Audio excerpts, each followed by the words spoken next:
Lep pozdrav in dobrodošli v sklopu video predstavitev nevladnih organizacij, ki jih realiziramo člani nevladne organizacije v javnem interesu RAUMAU in sicer z namenom predstaviti pomen in vlogo nevladnikov. No, te konkretne predstavitve realiziramo v sklopu projekta Koroška demokratična postaja, ki je podprt strani Active Citizen Fund Islandija, Liechtenstein in Norveška in ki ga torej tudi realiziramo v sodelovanju z Gimnazijo Slovenj Gradec, Mladinskim svetom Slovenj Gradec, MOCIS-om in nazadnje tudi z Mladinskim centrom Dravograd. No, gre za projekt, v sklopu katerega se manjka družbeno-politične participacije, lotevamo z vzpostavitvijo stalnega dialoga. No, in prav zato tudi realiziramo prenekatero aktivnost, torej od pisarne za opolnomočenje državljanov do realizacije najrazličnejših okroglih miz, tudi diskusij, razstav, znotraj katerih potem ponovno tematiziramo aktualno družbena politična vprašanja ali recimo konkretno pisanje pobud in predlogov, ki nastajajo torej v sodelovanju z širšo lokalno skupnostjo in seveda tudi na podlagi analiz. No, in tudi te konkretne predstavitve nevladnih organizacij, torej kot rečeno, sodijo pod ta okvir. No, zdaj pa kar konkretno k predstavitvi torej društva. Danes je z nami Aleš Gangel, predsednik društva glasbene spektakularnosti. Lep pozdrav in dobrodošel. Ja, hvala za povabilo. Takšna povabila in priložnosti so, kot bi rekli, stojko no-brainer, absolutno vedno. Štartajmo. No, začnimo.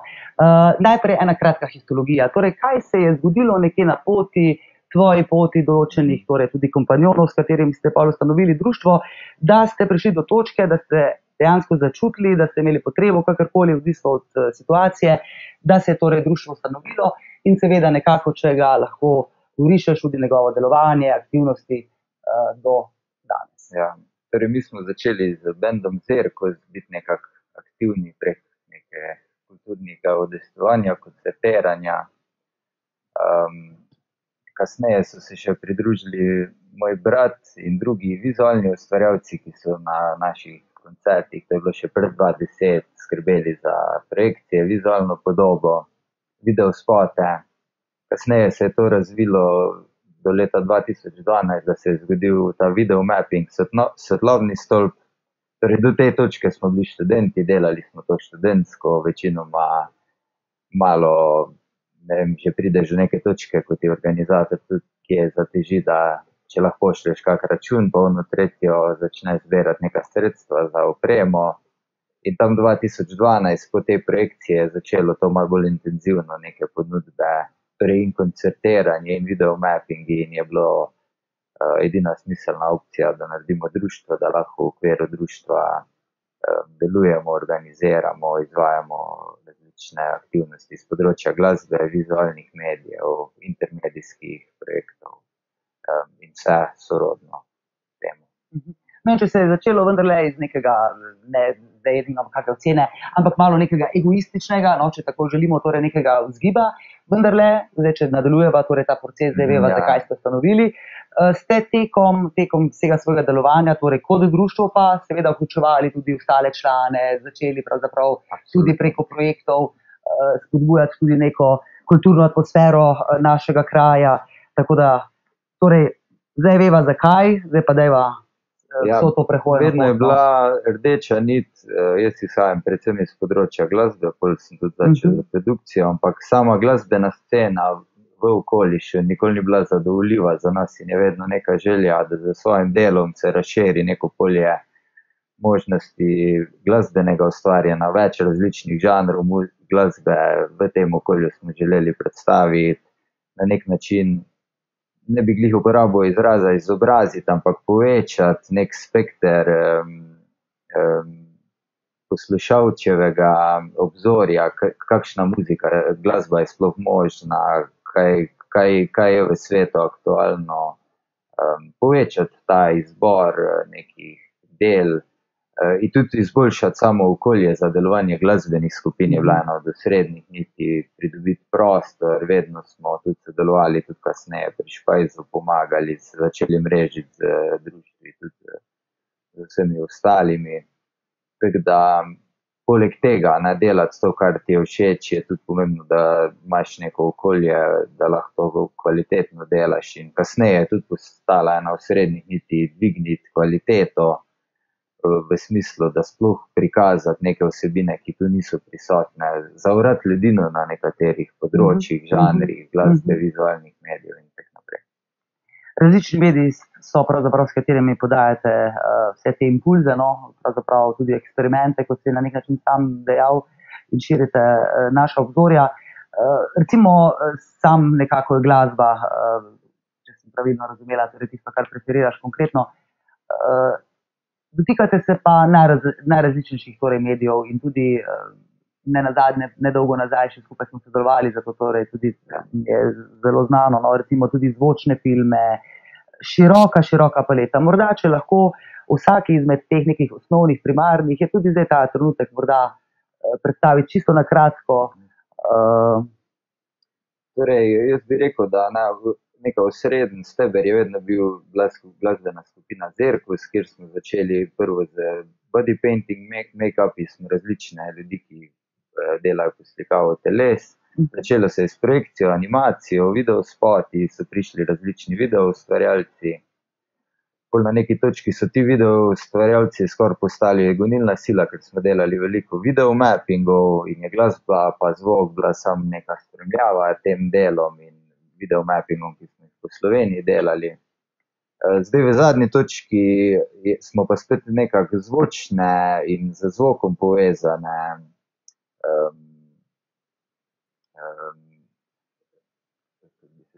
zvočne ustvarjalne različne kategorije so spet postale primarne, kot je primer bil intermedijski projekt Poligon Junakov, kjer smo nekako zvočni tudi vizualno predstavili literaturo slovensko v knjižnicah, zvočni film, ki smo zraven malo bili v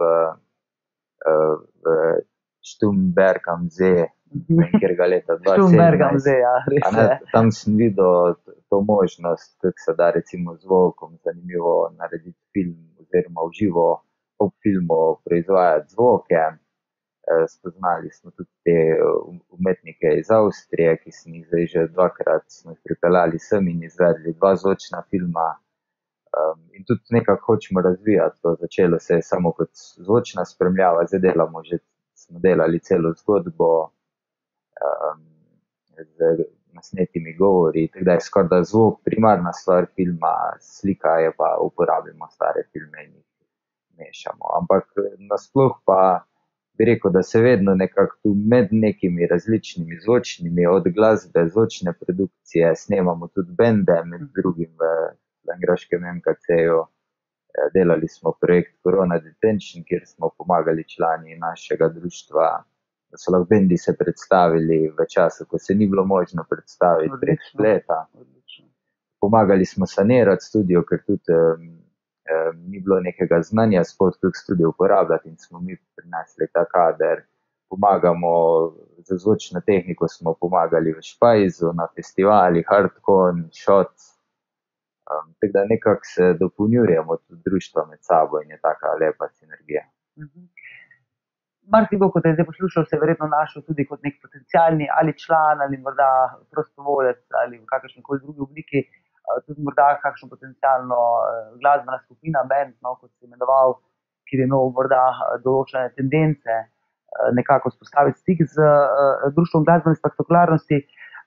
Preden poveš, kako torej spostavil stik, mi pa pravzaprav povej, kdo je torej konkretno vaša ciljna publika, da morda zožava tudi ta spektor, no, kdo vse je morda potencialni, ki ga bi lahko dejansko pa tudi vključili. Jaz bi rekel, da glasbeniki v prvi vrsti, glasbeniki vedno lahko sodelujejo med sabo, ali gre za to, da pomagamo pri kakem studijskem snemanju, pri produkciji.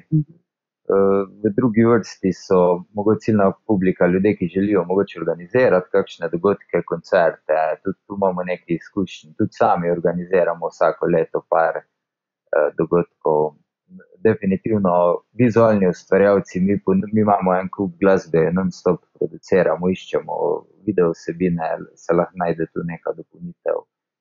Že kup takih sodelovanj smo spletli, da se je nekdo pač nam pisal, jaz pa delam video, pa bi probal na vašo glasbo in smo pol skupaj, mi pomagamo tudi pol pri promociji, imamo že neke sledilce, ki jih mogoče nekdo, ki začenja noben ne bo videl videa, če ga prek nas zapakira.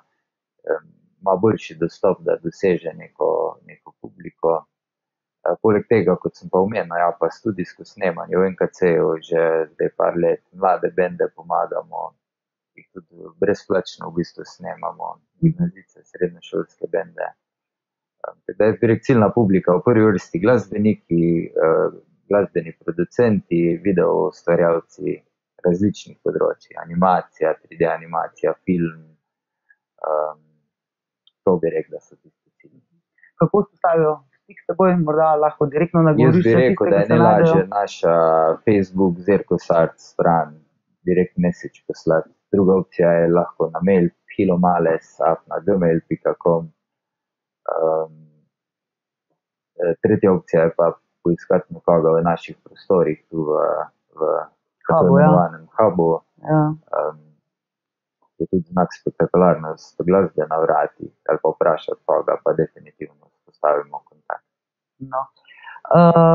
Malo si že omenil povezovanje, mreženje z ostalimi nevladnimi organizacijami. Kako torej pomembno vidiš delo v nevladnem sektorju, sploh iz perspektive recimo mreženja, povezovanje in ne nazadnje tudi medsektorskega, torej tudi vladno, nevladno? No?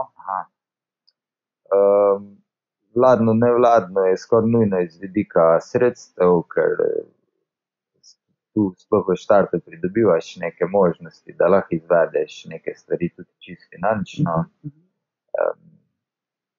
Jaz bi tudi omenil, da se boljš naučiš organizirati, prek razpisov izvajati projekte, ki jih razdelaš že prej konceptualno in v glavi. Tako da ni samo to, da sredstva dobiš, ampak se tudi boljš naučiš planirati mogoče. Malo drugače je pristop, kot če ti čisto nekaj tako prosto se lotiš, ali pa če imaš tu neko odgovornost zadaj, dobiš sredstva, jih moraš porabiti, bolj poročaš finančno. Drugačen miselni proces je zadaj. To vladno, nevladno povezovanje je definitivno pomembno. Poleg tega tudi mi kot nevladniki nazaj dajemo feedback vladnim organizacijam, kje lahko izboljšajo cel sistem, kak je narejen in čemu služi. Kar se pa nevladnega med sabo tiče, je pa zelo pomembno konkretno pri samem delu, ker se lahko kader dopolnjuje, vedno se rabi neka pomoč, neke izkušnje, nove, ne vem, tako bi rekel, različne glave rodijo neke nove različne stvari, ko jih solo ne bi noben sploh mogel ustvariti. In nasploh timsko delo je neka sama po sebi že lepa in koristna stvar in mislim, da družbo iz vseh vidikov dela boljše. Sam si že omenil financiranje, morda se na kratko še za konec to dotakneva. Brez neke ocene dejansko vemo, da veliko angažma se da torej seveda na popolnoma prostovoljni bazi. Mislim pa, da je dobro tudi za nekoga, ki recimo ni nikoli deloval v nekem društvu, v nobeni izmed nevladnih organizacij, da poskušamo tudi urisati, kako pravzaprav sploh eno tako društvo lahko financira, kaj vse je potrebno vložiti, koliko pravzaprav dejansko prostovoljnega angažmaja. Tako da morda, če poveš čisto na svojem konkretnem primeru, na konkretno primeru vašega društva, si nenazadnje resnično ustanovni član. No? Ja, mi smo začeli, prvo so bili, ne vem, nastopi po Sloveniji in so začeli pač, tudi smo dobivali honorarje za potne stroške in tako naprej in smo se iz tu napajali, začeli šparati za neke osnovne potrebe delovanja sploh benda. Kasneje sem se jaz pa tudi še par ostalih članov društva smo začeli na lokalni ravni, lokalnih razpisih, to imamo mestna občina, JSKD in podobno. Verjetno je štorija tukaj podobna, bolj greš na širše na ministrstvo, pa tudi tujina, mi smo že zdaj tu delali, jaz sem delal Erasmus projekte, ameriška ambasada, tako da jaz bi rekel, iz lokalne počasi raste in tudi vedno bolj kompleksna postaja se ta birokratski del, ampak to je nujno zlo in tudi ni tako slabo, no, se pravim, tudi na sam projekt lahko pozitivno vpliva, če ga lepo razdelaš na papirju že prej. Bi pa omenil, ja, da je pa en problem, da tudi obstaja kup projektov, ki ne bom sploh imenoval, ker je to brez veze, ampak žal je pa negativna stvar tega, da imamo en kup projektov, ki so samo namenjeni temu, da služijo, da se razpis dobi in izvede. Ampak tega mogoče ni tako veliko več, bi jaz rekel, da je nekih pozitivnih posledic. Kar je pa tudi verjetno delo samega, da se sami razpisi še oblikujejo, vse smo konec koncev mlada država, malo dobivamo vzore iz tujine in vsak razpis se tudi zdaj, ko že 10-15 let, ne 10 ali koliko, delam, vidim, da se izboljšujejo, da neke feedbacke dobivajo in da se stvari, da vedno bolj res služijo namenu, da se izvajajo kulturne vsebine, ki so javno potrebne in koristne in tako dalje. Še najtežje vprašanje, zadnjo. Kaj je torej vaš družbeni doprinos? Aha.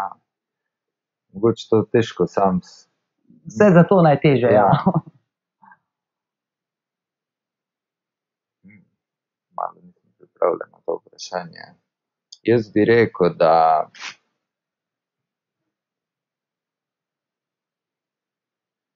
smo prinesli v mestu neke sveže, torej moji generaciji, naši generaciji, vsebine, ki prej še niso obstajale tudi z področja glasbe, vizualnih umetnosti, nekih novih glasbenih žanrov, kot band, nekih novih načinov, recimo vizualne umetnosti, kot so video mapping. Posledica tega je pa bila, da smo bolj se začeli ukvarjati tudi z neko pomočjo drugim, tako snemanje v studiu, tako so bile razne delavnice, pri katerih smo sodelovali z drugimi NGO-ji. Zelo težko vlisa taka mreža, sodelovance vzpostavi in nekdo te rabi in to res mu koristen in na ta način vidiš, da je to doprinos, ker če te nekdo noben ne bi rabo pa klico, bi lahko rekel, da sploh ni družbenega doprinosa, tako imamo pa praktično zagužvano celo leto skozi.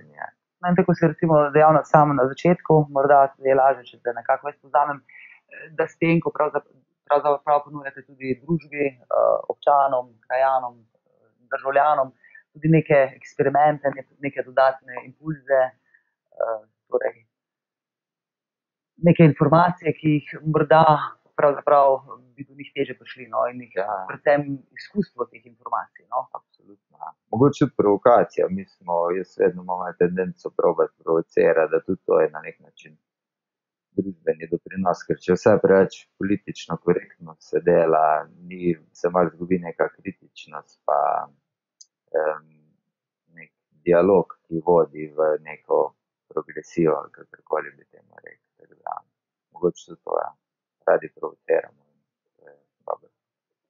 Aleš Gangler, upam, da boste nas še dolgo provocirali in seveda hvala tudi za te besede, za tvoj čas in seveda za predstavitev društva glasbene spektakularnosti, kako pa pride do tebe, pa sta tudi povedala torej vsi tisti, ki ste zainteresirani. Še kakšna misel za konec? Ja, hvala tudi vam, da sploh imamo možnost to predstaviti, ker kot društvo mogoče nismo tako znani, bolj v našem društvu so 3 sekcije, Gangler Production, Filom pa Zirkus.